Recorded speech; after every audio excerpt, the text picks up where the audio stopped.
اعوذ باللہ من الشیطان الرجیم بسم اللہ الرحمن الرحیم اولم یہدی تو کیا نہیں ہدایت ملی للذین ان لوگوں کو یرثون الارض جو وارث بنائے گے زمین کے من بعد اہلھا اس کے بعد اللہ نشاء اگر ہم چاہتے اصبناہم تو ہم ان کو پکڑتے بذنوبہم ان کے گناہوں کے سبب وَنَتْبَعُ اور ہم مہر لگا دیتے عَلَىٰ قُلُوبِهِمْ ان کے دلوں پر فَهُمْ بس وہ لا يَسْمَعُونَ نہ وہ سنتے۔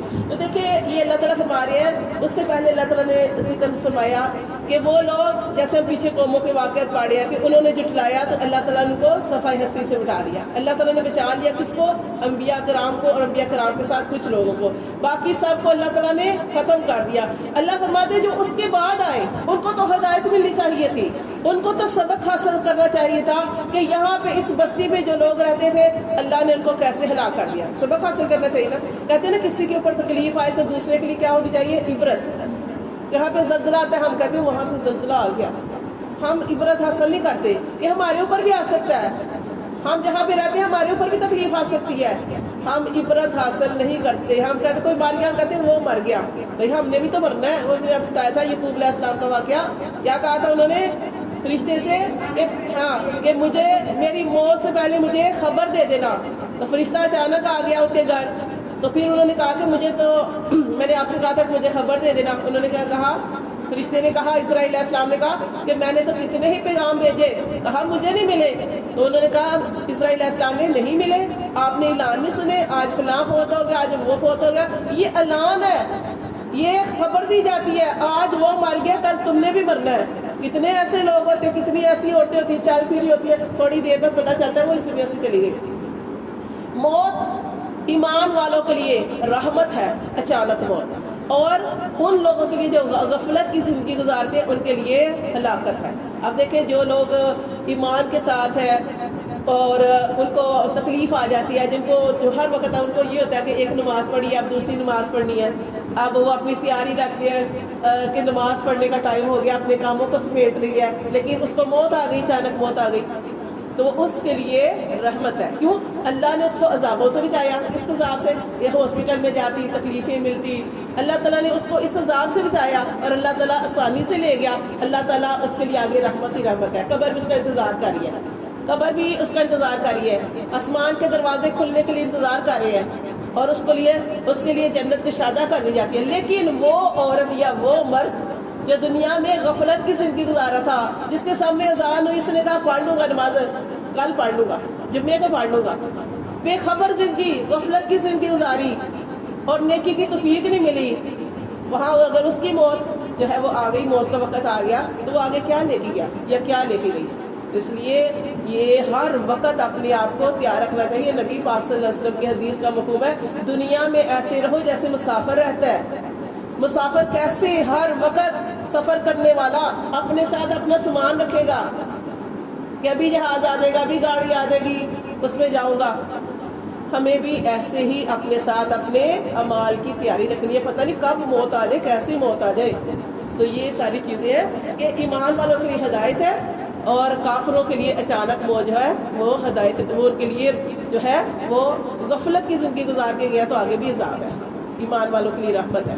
تو اس لیے اللہ تعالیٰ سے دیکھیں یہاں بھی بتایا گیا کہ اولم یہدی للذین، کیا ان کو ہدایت نہیں ملی ان لوگوں کو یرثون الارض جو بعد میں وارث بنائے گئے، من بعد اہلھا اس کے بعد وارث بنائے گئے زمین کے، اللہ نشاء اللہ فرماتے ہیں انہوں نے ہدایت نہیں پائی تو اگر ہم چاہیں تو ہم ان کو پکڑے اصبناہم بذنوبہم ان کے گناہوں کے سبب، ہم ان کو ان کے گناہوں کے سبب پکڑنے، ونتبعوا ہم مہر لگا دیں۔ دیکھیں پہلے اللہ مصیبت بھیجتے ہیں، یہ بھی اللہ کی کتنی بڑی رحمت ہے۔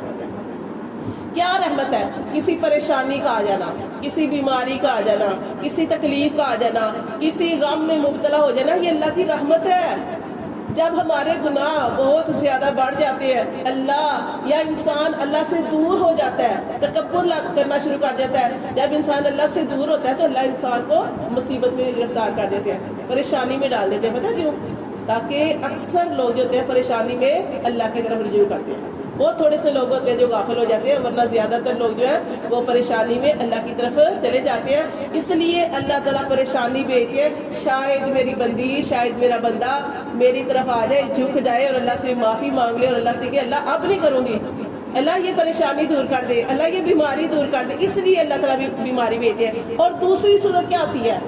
جب انسان نہیں سمجھتا، جب انسان نہیں سمجھتا، پھر اللہ پریشانی پہ بھی نہیں سمجھتا، تو پھر اللہ نطبع علی قلوبہم، پھر اللہ مہر لگا دیتے ہیں قلوبہم، دلوں پر. اب نہیں ہدایت، مہر جب لگ گئی پھر ہدایت نہیں ملتی. اللہ کی طرف سے مہر لگ گئی کہ اب اس بندے کو، اس بندی کو ہدایت نہیں ملے. پہلے پریشانی کا آنا نعمت ہے، رحمت ہے، اگر سمجھے اللہ کی طرف رجوع کر لیں. اگر نہیں سمجھے وَنَطْبَعُ عَلَىٰ قُلُوبِهِمْ، تو ہم مہر لگا دیتے ہیں عَلَىٰ قُلُوبِهِمْ، ان کے دلوں پر، وَهُمْ لَا يَسْمَعُونَ، پھر وہ نہیں سن سکتے، کچھ بھی نہیں سن سکتے. اللہ فرماتے ہیں تِلْكَ الْقُرَىٰ، یہ بستیاں، نَقُصُّ، ہم نے بیان کیے، عَلَيْكَ، آپ صلی اللہ علیہ وسلم کی طرف، مِنْ أَنْبَائِهَا، ان کی خبریں، ان کے قصے، سب کے بیان نہیں کیے. اللہ فرماتے ہیں کچھ بستیوں کے ہم نے آپ کے سامنے ان کے جو ہے وہ قصے بیان کیے. وَلَقَدْ، اور البتہ تحقیق، جَاءَتْهُمْ، آئے ان کے پاس، رسولہم، ان کے رسول، بِالْبَيِّنَاتِ، واضح نشانیاں لے کر آئے. فَمَا كَانُوا لِيُؤْمِنُوا، لیکن وہ نہ ہوئے ایمان لانے والے، بِمَا كَذَّبُوا، باسباب اس کے کہ انہوں نے جھٹلا دیا تھا، مِن قبل، پہلے سے. جب بھی نبی نے دعوت دی، انہوں نے پہلے سے کہہ لیا ہم نہیں مانتے. جب ایک دفعہ پہلے سے جھٹلا دی جاتا ہے، پھر بعد میں انسان بات نہیں مانتا. اللہ فرماتے ہیں کذالک، اسی طرح یطبع اللہ، اسی طرح اللہ مہر لگا دیتا ہے علی قلوب الکافرین، کافروں کے دلوں پر. وما وجدنا، اور نہیں ہم نے پایا، لاکثرہم، ان کے اکثر کو، من عہد، کسی عہد پر پورا. عہد کون پورا کرے گا؟ جو اللہ سے ڈرے گا. اللہ فرماتے ہم نے ان کو کسی عہد پر پورا نہیں پایا، کیونکہ ہم سارے اللہ سے عہد کر کے آئے ہیں. نبی پاک صلی اللہ علیہ وسلم کی حدیث کا مفہوم ہے کہ اللہ تبارک و تعالیٰ نے حضرت آدم علیہ السلام کی پشت سے، اللہ کے لیے کوئی چیز مشکل نہیں ہے، اللہ نے ساری انسانیت کو نکالا، قیامت تک جتنے لوگوں نے آنا تھا سب کو نکالا اور سب سے عہد لیا. قرآن میں ہے الستو بربکم، کیا میں تمہارا رب نہیں ہوں؟ ہم سارے اللہ سے عہد کر کے اللہ تو ہمارا رب ہے، اس کے باوجود شرک کرتے ہیں. پیغمبروں پر بھی ایمان لانے کا ہم نے عہد کیا، لیکن ہم نہیں مانتے. نہیں، الحمدللہ الحمدللہ، ہم تو مانتے ہیں، اللہ کا شکر ہے، اللہ کو بھی مانتے ہیں، اللہ کے نبیوں کو بھی مانتے ہیں، لیکن کافر نہیں مانتے، مشرک نہیں مانتے. اللہ فرماتے ہیں وما وجدنا لاکثرہم، نہیں ہم نے ان کے اکثر کو پایا، من عہد، کسی عہد پر، ان وجدنا وان وجدنا، اور نہیں ہم نے پایا، اکثرہم، ان کے اکثر کو، لفاسقین، مگر نافرمان ہی. پھر اللہ نافرمانوں کو ہدایت نہیں دیتے. ثم، پھر بعثنا، ہم نے بھیجے، من بعدہم، ان کے پاس، پھر ہم نے بھیجا ان کے بعد، موسیٰ علیہ السلام کو بھی، آیاتنا، اپنی نشانیوں کے ساتھ بھیجا، الی فرعون، طرف فرعون کی، وملائہ، اور اس کے سرداروں کی طرف. موسیٰ علیہ السلام کو بھیجا فرعون اور اس کے سرداروں کی طرف. فظلموا بها، بس انہوں نے اس کا انکار کیا. فظلموا کا مطلب یہاں پہ انکار پڑیں گے، انہوں نے انکار کیا موسیٰ علیہ السلام کا. فانظر، بس دیکھو، کیفا، کیسا، کانا، ہوا، عاقبۃ المفسدین، کیسا ہوا انجام فساد کرنے والوں کا.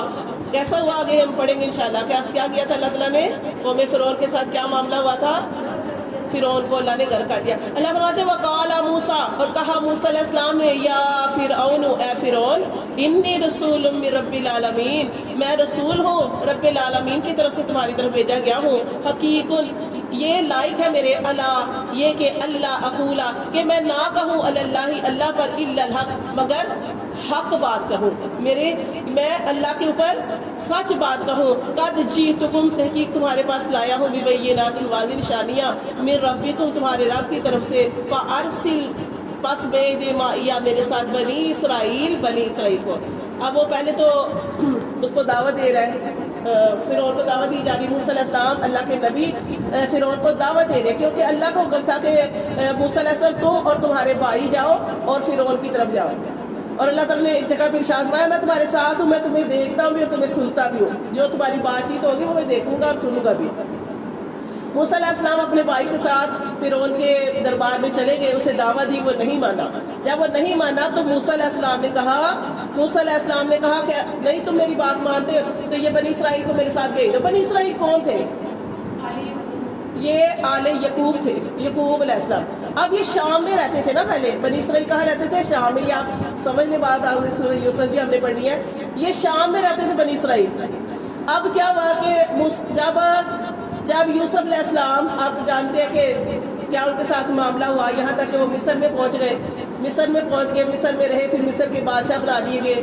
وہاں پہ جب بادشاہ بنائے گئے، جب ان کے بھائی آئے تھے غلہ لینے، تو یوسف علیہ السلام نے ان کو پہچان لیا اور کہا کہ پھر وہ بات ساری کھل گئی، اور انہوں نے کہا کہ اپنے والدین جو تھے ان کو بھی وہاں پہ بلا لیا۔ تو اب جو تھے سارا معاملہ جب ہوا، والدین بھی آ کے مصر میں رہنا شروع ہو گئے، انہوں نے اپنے والدین کو بھی مصر میں بلا لیا، اپنے بھائیوں کو بھی مصر میں بلا لیا، سارے وہاں پہ رہنا شروع ہو گئے۔ تو اب یہ تو تھے شام میں رہنے والے، اب یہ اپنا ملک چھوڑ کے چلے گئے تھے مصر میں، اور وہاں پہ ہی رہے۔ اب یہاں تک کہ اس وقت تو اچھی زندگی گزری، لیکن پھر کیا ہوا کہ سارے آہستہ آہستہ اس دنیا سے جاتے گئے۔ یوسف علیہ السلام چلے گئے، ان کے والد سب سارے چلے گئے۔ آگے سے وہ جو نسلیں تھیں وہاں پہ ہی چل رہی تھی۔ اب اللہ تعالیٰ نے حکم دیا تھا موسیٰ علیہ السلام کو کہ ان بنی اسرائیل کو ان کے واپس وطن میں لے کے آؤ، وہاں سے آزاد کروا کے، کیونکہ اس وقت کون بادشاہ تھا؟ فرعون بڑا ظالم بادشاہ تھا، اپنے آگے سجدے کرواتا تھا۔ تو اللہ تعالیٰ کا حکم تھا کہ موسیٰ علیہ السلام فرعون کو دعوت دینی ہے، مانتا ہے اس کو سمجھانا ہے، نہیں مانتا تو آپ نے کیا کرنا ہے؟ بنی اسرائیل کو واپس لے کے آنا ہے۔ اب وہ کہاں واپس آنے دیتا تھا؟ اس نے کہاں واپس آنے دینا تھا؟ اس نے تو غلام بنا رکھا تھا بنی اسرائیل کو۔ تو یہاں پہ یہی بتایا گیا کہ اللہ تعالیٰ نے حکم دیا تھا موسیٰ علیہ السلام سے کہ بنی اسرائیل کو واپس لے کے آؤ۔ پھر وہ آگے ہم انشاءاللہ وہ سارا واقعہ جو آگے آئے گا وہ بھی پڑھیں گے، ٹھیک ہے؟ ساتھ ساتھ آپ کو بتاتی جاؤں۔ تو اللہ فرماتی ہے کہ قد جئتکم ببینات، وہ کہنے لگے کہ میں تمہارے پاس واضح نشانیاں لایا ہوں من ربکم، تمہارے رب کی طرف سے، فارسل معی بنی اسرائیل، تو میرے ساتھ بنی اسرائیل کو بھیج دو۔ قالا، اس نے کہا ان کنتا، اگر ہے تو جیتا لایا بھی آیات نشانی، فاتی تو لے ابیہا اس کو، ان کنتا من الصادقین، اگر تو سچا ہے۔ تو کیا کہنے لگا فرعون؟ کیا کہنے لگا کہ اگر تو کوئی نشانی لے کے آیا ہے تو اس نشانی کو لے آ، اگر تو سچا ہے۔ فالقا، پس اس نے ڈالا۔ کیا نشانی تھی؟ کیا معجزے دیے تھے اللہ تعالیٰ نے؟ عصا اور ید ویسا، ایک لاٹھی تھی جس سے وہ بکریاں چرایا کرتے تھے، اللہ تعالیٰ نے اس کو وہ اژدہا بنا دیا، ٹھیک ہے؟ اور ہاتھ کو گریبان میں ڈال کے نکالتے تو وہ نورانی ہو جاتا ہے، لائٹنگ روشنی نکلتی۔ فالقا، پھر اس نے ڈالا، عصاہ، اپنا عصا، اپنی لاٹھی، فاذا ہی ثعبان مبین، تو ایک بہت بڑا سانپ جو تھا وہ ہو گیا۔ ونزع، اور اس نے نکالا، یدہ، اپنا ہاتھ، فاذا، پس اس وقت ہی وہ بیضاء، وہ روشن ہو گیا، للناظرین، دیکھنے والوں کے لیے۔